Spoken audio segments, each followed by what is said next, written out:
All right, welcome to this edition of Forecast Direct. I am Leila Bengali, one of the economists at the UCLA Anderson Forecast. And this month we have the great pleasure of speaking with Professor Fiona Burlig, who is an assistant professor at the Harris School of Public Policy at the University of Chicago, Professor Louis Preonas, assistant professor of agricultural and resource economics at the University of Maryland, and Professor Matt Woerman, assistant professor at the Department of Resource Economics at the University of Massachusetts Amherst. Our topic for today is the economics of groundwater use in California agriculture, how the cost of using groundwater affects its use, and why this is important for the California economy and for California water policy. So let's start with some general background. At least as a residential user of water, groundwater is not something that I think about a lot, just because I don't know all the details about it. So let's start with some context. And maybe you can tell us, when we talk about groundwater or groundwater use, what does that mean and why is groundwater important for agriculture in California? Yeah, so I'm like you, as a sort of normal residential user of water. I don't really think about where my water comes from. I just turn the tap on and go about my day. So when we're thinking about where our water typically comes from in California, it's going to come from two main sources. So one is surface water that comes from, when it snows in the Sierras and eventually melts, then that kind of comes down throughout the rest of the state. And then the other source is that the state sits on a large, you can think about it as a big bathtub of water underneath. So there's a big groundwater aquifer that sits basically right under the Central Valley.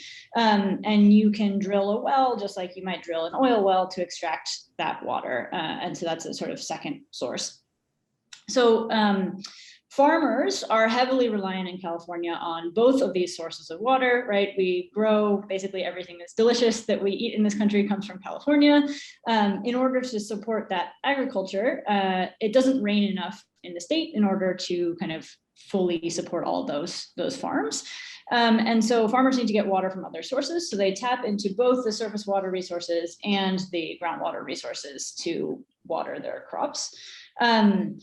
It turns out that farmers use a lot of groundwater. So around 4 million acres in the state is irrigated using groundwater, somewhere between 40 and 60%, depending on whether it's a drought year or not, of the agricultural water use in California comes from these underground aquifers. And so understanding how farmers interact with these aquifers and what types of policies we might want to put in place to conserve the sustainability of those aquifers is sort of an increasingly important policy question. Got it. And I think this podcast is based on a paper, I should have said, that the three of you wrote recently. And I think there were some pretty amazing statistics in there. Something like California produces 18%, I think it was, of total US crop value. So we're talking about a really big and really important industry here. Excellent. Can you, so I just gave some context for how important groundwater is for the California economy and kind of for the US overall. So as I understand it, one of the big issues with groundwater is overdraft, that the aquifers that you mentioned are being depleted. And this is a problem given the importance of groundwater for California agriculture, as you gave a great overview of. And to me, overdraft implies that something's not working, that markets are not getting us to the optimal level of groundwater use. So why is it that markets aren't working here? So I'll take this one. It is a good question. You would think that if there is, it is known that groundwater, we should have about this much groundwater left after each season for the aquifer to recharge and be sustainable, that farmers could kind of figure it out. One of the problems has to do with this fundamental feature of groundwater, and there's like many other things that we study as environmental economists, that it is a common pool resource. And so there are certain types of goods, private goods, where we can think about market mechanisms being more likely to work. So if I make pizzas, then I can basically enter the market of pizzas, and I have my pizzas, and I can compete with other firms that also make pizzas. With groundwater, it's not as simple because it is rivalrous. So what that means kind of in econ speak, I guess, is that if I pull up groundwater, that's going to interfere with somebody else's ability to pull up the same groundwater because both people sit atop the same aquifer and are kind of sucking with straws out of the same milkshake, if you will. So that's one feature. And another thing that's an inherent part of the problem is it's not excludable. So there's no way for me feasibly as a farmer to say, hey, neighbor, I don't want you to pump groundwater. In fact, I would even be willing to pay you not to pump groundwater because it's difficult for me to observe how much water my neighbor takes out. And so this is really a problem that requires government intervention to actually allocate it, as in many such markets, for common pool resources. And you can think about fish, you can think about forestry, you can think about other types of renewable or non-renewable goods that we use. And groundwater is really a classic example of that. And so it is really interesting to us, especially thinking back historically, why hadn't California figured this out until recently? In the state constitution, there are actually provisions on how to govern surface water rights and irrigation districts, which are, I think, pretty common parlance in California. Different areas like Fresno and Madeira and the Pajaro Valley have irrigation districts that govern the use of surface water and govern how much of that water farmers are allocated per acre. Those institutions until recently have not existed in California for groundwater. It's kind of been the Wild West, where if you own the land, you have the right, basically, to a first order, to drill downward and pull up as much water as you see fit. And so that's been changing recently. In 2014, government under Jerry Brown passed the Sustainable Groundwater Management Act, which is basically 3 laws that are governing or putting a structure on the regulation of groundwater to make it more sustainable in California, to kind of introduce the sort of regulation to mitigate these issues that cause overdraft. Yes, I think I remember reading a little bit about that, which is when I first started really trying to pay attention to this very important, but I think underappreciated subject, at least from the perspective of residential water users. So we talked a little bit about markets and prices are generally in economics thought of as being important for getting us to the right or to the optimal amount, in this case of groundwater use. So it's helpful to know how people respond to prices. And in your research, you determined how farmers' use of groundwater responds to the price of using groundwater. So why is this question so hard to answer, and what was or was not known prior to the research that you 3 just did? Yeah, great question. So one of the issues that I think Fiona and Lewis have both alluded to is in the setting that we're looking at in California, water is not actually priced. Groundwater is not actually priced in the first place. So it's this open access resource that anyone who owns some land, they essentially have the legal right to drill a well and pull up the water from the aquifer that's underneath them. So first of all, there's no real kind of explicit price here, which goes back to the issue why markets don't work. We don't even have a price to help allocate things. And then the other issue is that if you can just drill a well and pull up as much water as you want, that's typically not metered. It's not reported to anyone. So there's just kind of a fundamental data issue here, which is we don't even generally know how much groundwater farmers are extracting. And there's not really an explicit price that they're paying for it either. So ultimately, if we want to know how does groundwater consumption respond to price, and we don't know either of those things, that just makes it a challenging problem to tackle. But what's really nice about our setting is in California, most, like the vast majority of groundwater pumps are run by electricity. And so it turns out that if you know how much electricity these pumps are using, and you know some characteristics of the pumps and of basically the depth of the water that they're trying to pull up, there's just a simple physics relationship between how much electricity goes in and how much water kind of comes out. And so we're able to solve that kind of fundamental problem of not observing water quantities or prices by actually looking at the electricity side of things instead, and then kind of translating that into water. And this is something that some other papers have done also in other settings. I mean, I should take just a tiny step back and say, I said that water is not measured or priced, although there are a few areas in California where that's not true. And so there's been some really good other work looking at these kind of small areas in California, some work by Katrina Gesso and Ellen Bruno and co-authors that have really kind of taken advantage of those areas where we do actually observe prices and quantities to do some work. And so we've learned how farmers respond in those areas. But this is really the first kind of large scale study of California agriculture, all those fruits and vegetables and nuts that we eat, and how those farmers are responding to changes in their cost of pumping groundwater. Got it. So it sounds like the key issues were that this question is hard to answer because we have to know prices and quantities, and prices and quantities of groundwater use are not something that you can just Google and find immediately. And I read your paper, and I want to impress upon our listeners how much work that you three had to do in this project to get those prices and quantities. You have an immense section of your paper discussing what I'm sure is just scratching the surface of how much time and effort and data collection effort went into producing these estimates. So, you've all done a very good public service for all of us here in California, and I would not want our readers to not appreciate what you've done to the extent that they should, because this is a very large-scale project. So now I want to get to some of your findings, and you found that farmers are actually pretty responsive to the cost of extracting groundwater, and as you mentioned, you look at responsiveness to the cost of the electricity to pump the water out of the ground. So could you tell us what did you find, and how your results compare to what other researchers have found before?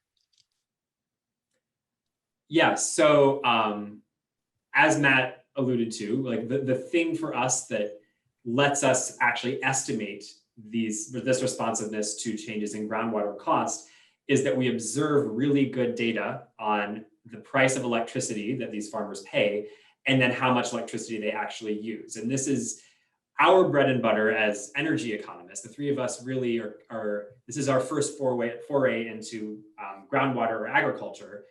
We mainly think about electricity in our other projects, and that's how we got started on this, because we have good relationships with the electric utilities in California, where they share data with us, and we write papers kind of exploring how their customers behave. And so our first set of results that we have are just looking at how farmers' electricity use responds to changes in their electricity price. So just basically estimating electricity demand response.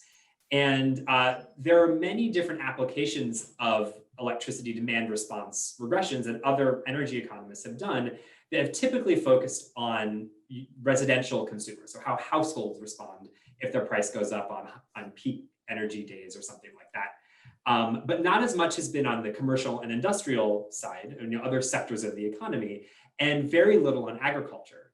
And so what we find is actually that by kind of isolating agriculture, we've found a segment of the kind of electricity portfolio that is extremely responsive to price, relatively speaking. Our estimates are that if there's a 10% increase in farmers' pumping costs or their electricity costs for using that energy to pull up groundwater, that they actually decrease their consumption by about 11%. So elasticity is greater than 1. And so just to give a little context there, residential households usually have an elasticity around 0.2, and that's kind of a central estimate for a lot of different studies. And commercial and industrial, thinking about small businesses or factories, those estimates tend to be around 0.4 to 0.6. So our estimates are just much more elastic than that, which suggests that farmers are actually behaving in a way that seems pretty sophisticated in terms of their response to prices, that the electricity price that is going into their groundwater production function. And then, as Matt alluded to, we can do some physics, which we had to learn how to do for this project, to convert those estimates for the responsiveness to the price of electricity into responsiveness to the cost of pumping groundwater. And so The big thing there that changes is that when you put electricity into your into your motor to pump that groundwater up, the amount of groundwater you get will change if the motor is more or less efficient at converting that electricity into work to actually pull the water up. And it will also change if the water is further below the surface. And so if the water level drops by 10%, it gets 10% more expensive to the farmer to pull that water up to water their almond trees.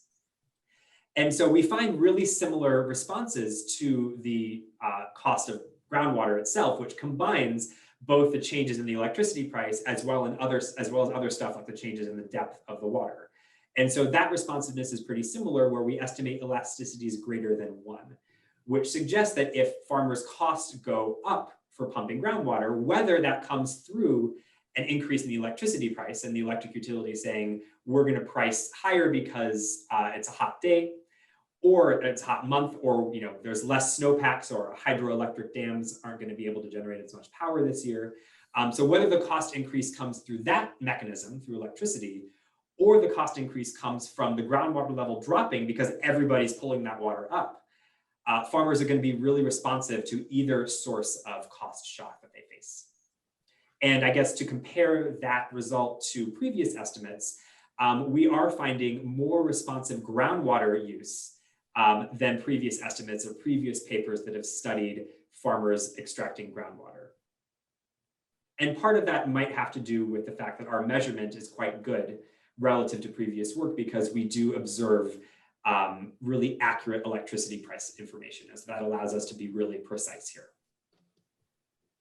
Got it. So how is it that farmers respond to the changes in the cost of using groundwater? You have some estimates in your paper and some theories that you test. Do they just water their crops less, or is it something else? Yeah, so we explore 4 different options for how it is that farmers are reducing their groundwater extraction. And the first one is exactly what you say. Do they just water this? Do they just water less? Do they do everything else the same, but they just put a little less water on their crops? And so we can test that empirically. It turns out that most of these farmers in our sample face electricity prices that vary throughout the day, just as a lot of residential consumers in California do. And so you might expect, if you're going to water your crops less, the first thing you'll do is wait for those really high priced hours and make sure to turn your water off then, because that's when it's really expensive. And we just don't find that effect at all. There's no effect where farmers are going out in the middle of the day when it's particularly expensive and reducing their groundwater consumption during those hours, which suggests to us that that's probably not the margin on which they're making an adjustment here, if they're not taking advantage of those really high priced hours to reduce their water use. So we explore a few other options. Another one is that farmers might be just investing in groundwater pumps that are better at pumping water, that just become more efficient. And if they did that, then we'd see the same amount, or we might see less electricity consumption, but get the same amount of groundwater out of it. So that's one way that farmers could be kind of reducing their electricity consumption without actually changing groundwater. But we do some empirical tests there too, and find that doesn't appear to be the kind of the mechanism that farmers are using. We also look into the possibility that maybe farmers are using less groundwater, but using more surface water instead, or one of these other water sources, for example. And we find that's not true. So our final option and that we go with is that farmers are actually changing the kind of crops that they're growing in response to these changing groundwater pumping costs. And so we run a model where we estimate a model where we look at how farm crop choice responds to changes in groundwater pumping costs. And so we kind of group crops into 4 broad categories. We've got fruit and nut perennial trees, so fruits and almonds and walnuts. We look at hays and other kinds of alfalfa and those kind of crops. We look at annual crops, which are mostly kind of like vegetables in this setting, or just fallowing or not planting anything at all. And what we find is that as groundwater pumping costs increase, farmers are more likely to grow fruit or nut perennials, so things like almonds, walnuts, citrus fruits, or they're more likely to grow nothing at all. And they're less likely to either grow these kind of hay and alfalfa kinds of crops or these annual crops like vegetables. So farmers are seeing in advance that their costs are going to be changing, and they kind of re-optimize what kind of crops it would be best for them to grow kind of as they anticipate those coming costs in the next growing season. And the idea is that these types of almond trees are sort of more high value for the farmers. So if they have higher cost, maybe a limited amount of water, let's say, okay, I'm a farmer, I'd rather put that water towards something that's going to pay me more money when I sell it on the market. That's right. Also, different kinds of crops just might kind of use different kinds of irrigation technologies that are better, or at least different at kind of delivering the water right to the crop when and where it's needed. And so changing crop types might also allow farmers to just kind of overall re-optimize how they're not just how much water they're using, but how it's getting to the crops, and kind of their whole that whole kind of water agriculture production function can change. Got it. So you talked about this a little bit, but I want to get back to the differences between your estimates and prior estimates of how responsive farmers are, and the differences that you talked about in the elasticities in technical terms. They might seem sort of small, what's 0.6 or 0.2 versus 1.1 to someone who is unfamiliar with this field, but these differences, they matter substantially for the policies that try to aim to promote long-term sustainability of aquifers. So I'd like to end by asking you to talk about the policy implications of your work as they're related to some of the rules, regulations, and policies that have been proposed or discussed in California. Yeah, so Lewis mentioned SGMA, the Sustainable Groundwater Management Act, and sort of the goal of that body of legislation is to try and bring the aquifers into sustainability. So what that means is the aquifer is part of a natural process where when it rains in the spring, some water comes back into the aquifer. So it's not something that gets infinitely depleted and never recharged. There is a sort of natural recharge process. The problem that's happening at the moment in California is that we're taking water out of those aquifers much more quickly than that natural recharge puts it back in. So if we don't do something, we'll eventually end up at a point where we've completely depleted those aquifers.